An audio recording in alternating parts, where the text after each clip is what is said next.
This is the download from Sounds Profitable, your daily source for the essential news in the business of podcasting. I'm Gavin Gaddis.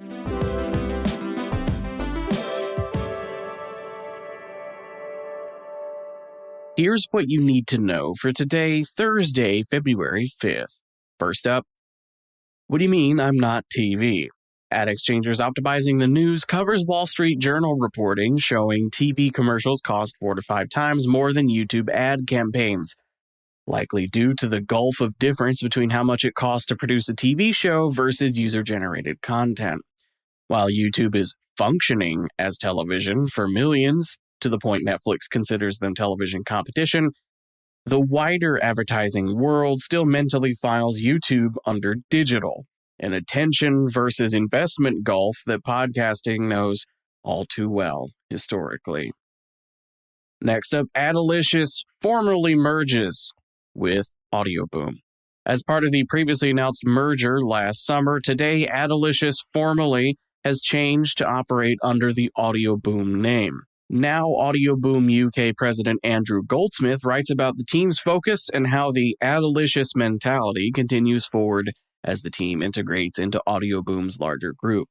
Also, in a busy day for Audioboom, the company has also taken over global sales, distribution, and growth for the popular true crime podcast, Red Handed. Next up, the BBC is giving production companies £600,000 to make digital-first content. TubeFilter looks at the new project from the Beeb injecting funds into the UK media content creator ecosystem.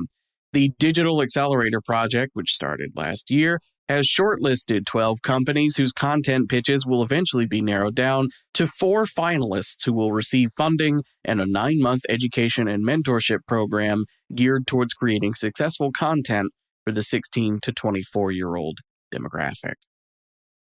And for our final top story, Triton Digital launches new podcast metrics industry feature set. Triton has beefed up their existing podcast metrics offerings. The new podcast metrics industry feature set is a suite of analytics tools designed to give publishers access to industry-level benchmarks, market share visibility, and audience composition details spread across 20 different worldwide podcast markets. The feature set was given a proof of concept partner test by BBC Studios, which Commercial and Business Development Director for Audio, Helen Pendlebury, says increased their ability to monitor performance and, quote, represents a meaningful advance for the entire podcast industry, end quote. As for the rest of the news, continuing today's unintentional theme of UK-based news, analyst Adam Bowie is back once again with a write-up of a new Rajar quarterly data publication. This includes 28% of the UK population being weekly podcast listeners. The Hollywood Reporter interviews Spotify head of talk strategy Bill Simmons about their partnership with Netflix. Acast has announced a new partnership with Slate in which they'll be exclusive sales and distribution partner for Slate's podcast. Slate.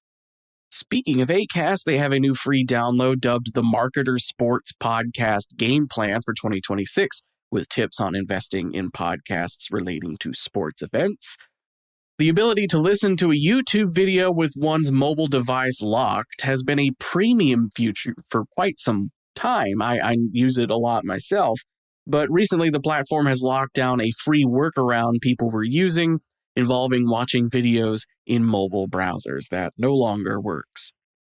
And Podstock has announced new sports partnerships ahead of this year's biggest sporting events, including partners Goalhanger, Playmaker, On3 Media, and Sinclair's AMP Sports, or AMP Sports, depending on your persuasion.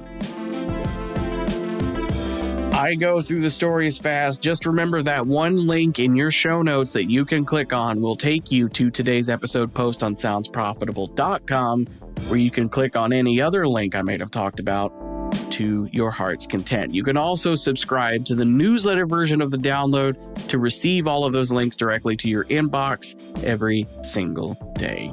The download is written and produced by myself, Brian Barletta, and Tom Webster. For Sounds Profitable, I'm Gavin Gaddis, and I'll see you tomorrow morning with the weekly download recap.